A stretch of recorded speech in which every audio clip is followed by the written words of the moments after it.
you.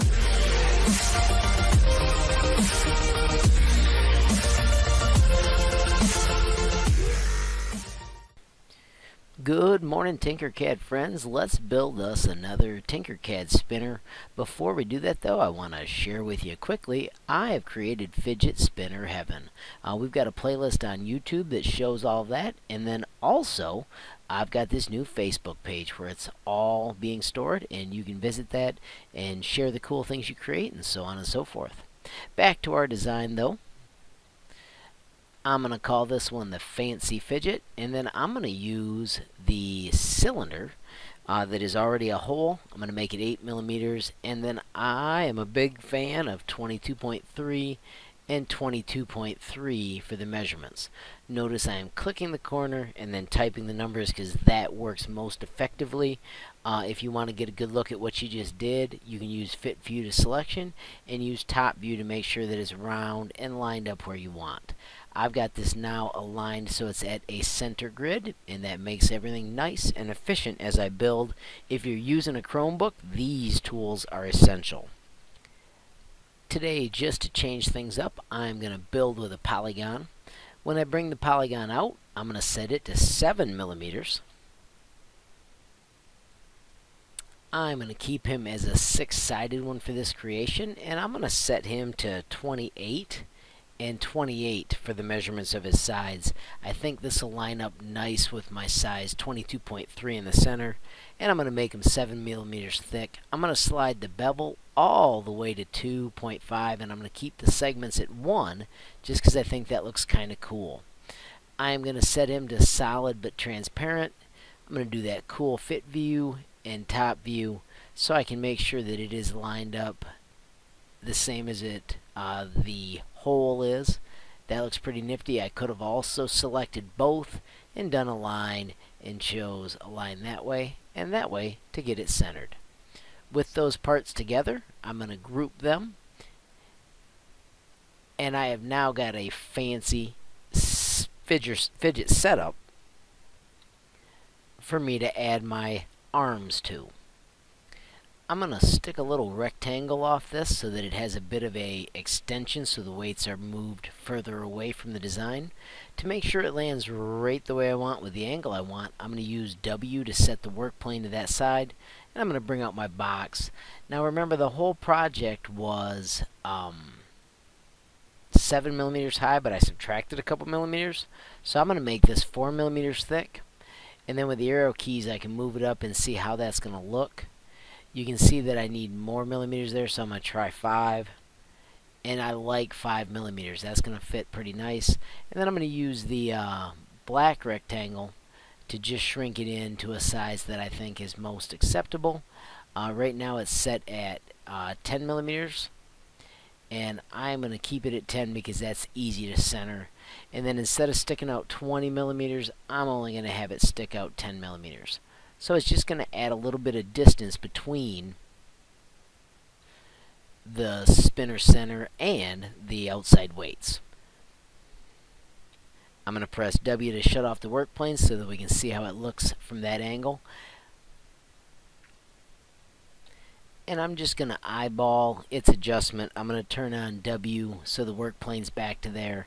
And I'm going to use the 0.millimeter grid, and then I can use the left and right arrows to move that part until I'm really happy with where it's placed.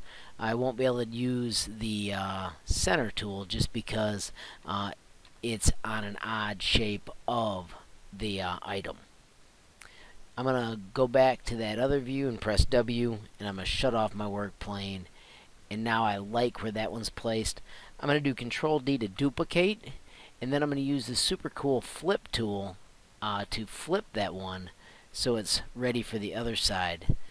I'm going to switch back to 1 millimeter or 2 millimeters so it moves faster, and then I can just use the arrow keys to move that across to the exact right spot. I'm going to switch back to 0.1, and I'm going to nudge it in, and right there I can see that it is connected on both sides. Because this one's going to line up in a totally different fashion, I'm just going to press W, and I'm going to rebuild it. Remember, that little guy was 5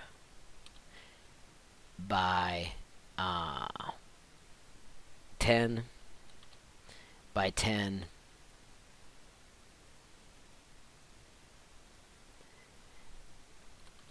So now my parts are all matching, and then I'm just going to use those arrow keys to move him along. This one I actually could use the alignment tool because it will center with those two pieces. So when I do a line, I'm going to shut off that work plane because that's kind of goofy looking.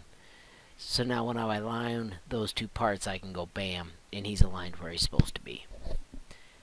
I do need to move him down a millimeter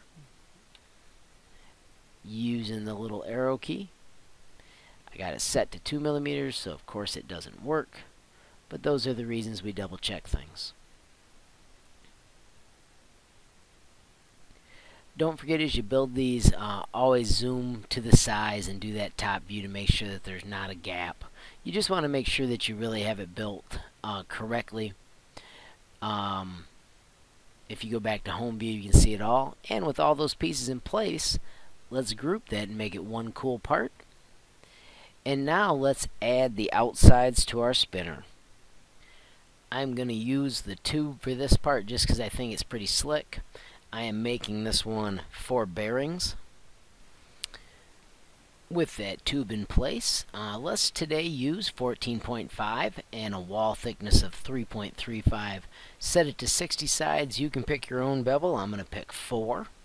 I'm going to have 2 bevel segments, so it's got a nice kind of rounded shape. And then it's super important that you remember to make it 7 centimeters high, just like the rest. Make sure that you use the zoom into selection and nudge that little critter so that it doesn't have anything poking through, but that it is really connected in where you want. And then when you've got the first one in place, you can do Control D. I've still got it set to 1 millimeter, so it slides across pretty quickly. And then I'm going to do that same trick where I fit view to selection, double check to see where it pokes through, and then bring it out 1. Zoom out and get a better look at that. And then I'm going to do Control D for the last one. This one I'm going to actually grab and move over to the place. Then I'm going to do the zoom to fit and use the arrow keys to line it up until I'm happy. I can also take this one and do the align tool and try and center it that way as well, just so I make sure it's groovy. It is a nifty looking little spinner. If you decide that you don't like the shape, you can fiddle with it.